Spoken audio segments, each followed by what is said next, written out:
Tercera etapa. Vamos a hablar sobre la etapa de los 13 a los 18 o 20 años. En esa etapa debemos conocer las características del adolescente.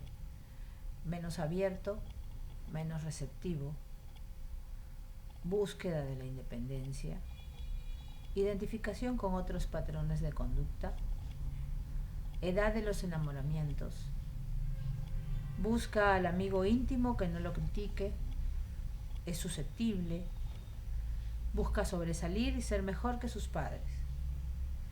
Le gusta que le den confianza y seguridad.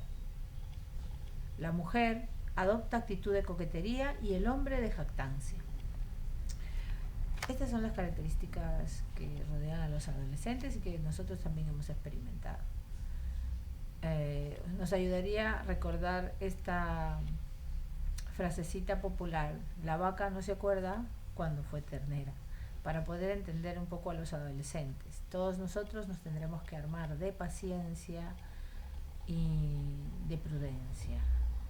Aquí es donde Efesios tiene su mayor verdad. Cuando Efesios no, primero de Juan, cuando dice: padres, no exasperéis a vuestros hijos. ¿Por qué? Porque nosotros queremos seguirlos tratando como a niños pequeños, donde les ponemos normas y tratamos de que ellos nos obedezcan sí o sí, pero no tenemos argumentos para conversar con ellos, porque también nosotros venimos de lugares donde, si por ejemplo nuestros padres han sido autoritarios, simplemente tú hacías lo que tenías que hacer porque tenías que hacerlo y porque tu padre lo decía, sin ningún argumento mayor. Si ya hemos sido hijos de padres permisivos, lo que va a suceder es que nosotros estábamos a nuestra libertad, es decir, hacíamos lo que más nos parecía, entonces no teníamos límites y de pronto hemos sido adolescentes que experimentaban todo por curiosidad o porque no había quien te dijera esto está bien o mal. Entonces podemos haber metido la pata en muchas cosas, pero también hemos aprendido de lo que hemos vivido, ¿no? De nuestros errores. En el caso de los padres con autoridad, pues los padres con autoridad son aquellos que de pronto han argumentado adecuadamente por qué se hacen las cosas. Porque ordenas tu cuarto, porque ayudas en casa, porque tienes que estudiar, porque tienes que ponerte metas, porque necesitas una rutina, etcétera, etcétera. En el contexto que nos toque vivir, tenemos que entender de que definitivamente el adolescente es una persona que está terminando de hacerse, que está en proceso de. Por eso aquí no hay cosas definidas. Yo no puedo tener, por eso tampoco a nivel de la salud mental no se establece un diagnóstico, sino una serie de características, ¿no? ¿Por qué? Porque la persona no está terminada. Estamos hablando de un proceso de formación de personalidad que termina más o menos a los 20 años. Entonces, que ha empezado desde los 13, es verdad, pero termina a los 20. Y entonces, todo lo que ellos puedan decir ahora, en el contexto, por ejemplo, de la ideología de género, también no es que sea irrelevante, pero es transitorio. ¿Qué quiere decir? Ellos están en una búsqueda de identidad. Esto es una característica del adolescente y va a ser así en todas las generaciones. El adolescente buscará hacia dónde, o sea, quién es él, cómo es él, hacia dónde va su vida, ¿no?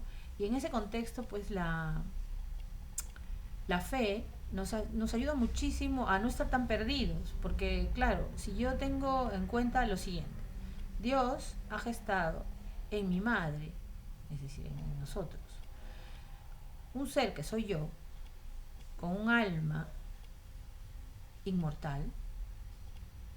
Tiene que ser por algo. O sea, yo no soy producto de la casualidad. Y eso es una de las cosas que la fe nos ayuda a ver. Entonces, si yo no soy producto de una casualidad, yo tengo una misión en esta tierra, independientemente de lo que yo haga. O sea, niño, adolescente, adulto, etcétera, con profesión, sin profesión, con trabajo, etcétera. Yo tengo una misión. ¿Cuál es esa misión? Por la elección del bautismo, yo soy hija de Dios o hijo de Dios. Y por tanto, todas mis obras, todas, estarán en función de ser el rostro de Cristo en esa tierra. Y el rostro de Cristo, que significa ser el mismo Cristo. Entonces, este mismo Cristo que hace el bien, que sirve a los otros, que perdona, que cede, etc. Entonces, yo tengo de fondo que todo lo que yo pueda hacer está en función de eso. Entonces, no estoy tan perdido en esta vida, no estoy para él.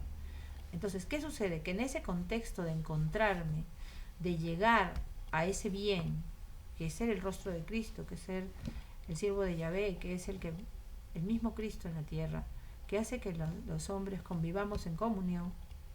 Y entonces mi razón de ser también es vivir en comunión con mi familia, con mis amigos, con las personas que me rodean, etcétera.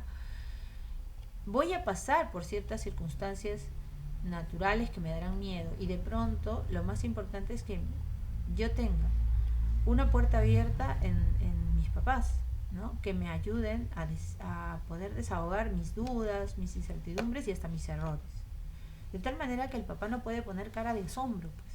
Por eso ahí va la situación de la vaca no se acuerda cuando era ternera. No puede poner cara de asombro. Tendrá que recordar ciertas situaciones o errores que cometió en la adolescencia. ¿Para qué?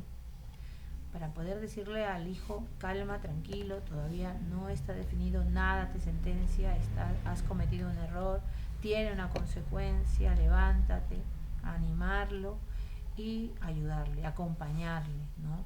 El adolescente se deprime fácilmente porque es parte de este, decía Erickson, rompimiento de la seguridad que tiene la niñez, porque en la niñez los padres son responsables y en la adolescencia los padres ya dejan de ser responsables y los adolescentes asumen la responsabilidad de lo que están haciendo.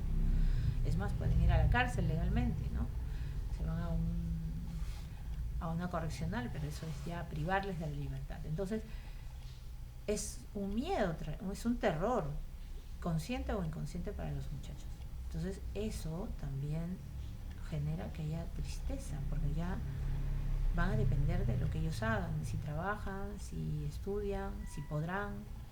Tantas cosas los abruman. Y de alguna manera su grupo social les ayuda como a mantenerse en este juego de la niñez, ¿no? En donde no hay responsabilidad, no hay consecuencias, etc. Pero los que traen a la realidad al adolescente es los adultos, los padres. Y en este contexto pues seremos odiados y amados por ellos, como dicen tantas obras por ahí sobre adolescencia. Pero es nuestra misión.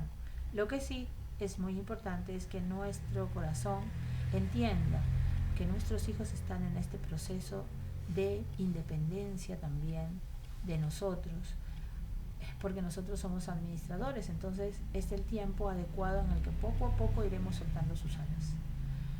No significa que se quiten las normas, sino que conversaremos, convendremos, cederemos y luego ya no cederemos. O sea, Dios ha puesto en cada uno, gracias a Dios, en cada familia, una gracia de Estado, y hacia ella debemos recurrir. Cada vez que no tengamos palabras, no sepamos qué hacer, nos encerremos en el cuarto los esposos, conversemos entre nosotros y recemos por nuestros hijos para que ellos descubran la vocación a la que han sido llamados por Dios, y que sostenga sus vidas en medio de sus errores, en medio de sus experiencias y en medio de lo que van a descubrir como personas. Todos nosotros tenemos un sufrimiento o varios sufrimientos, una cruz que va a encaminar nuestra vida hacia la vida eterna. Entonces, con esta pequeña reflexión sobre las características del adolescente, les dejo hasta la próxima.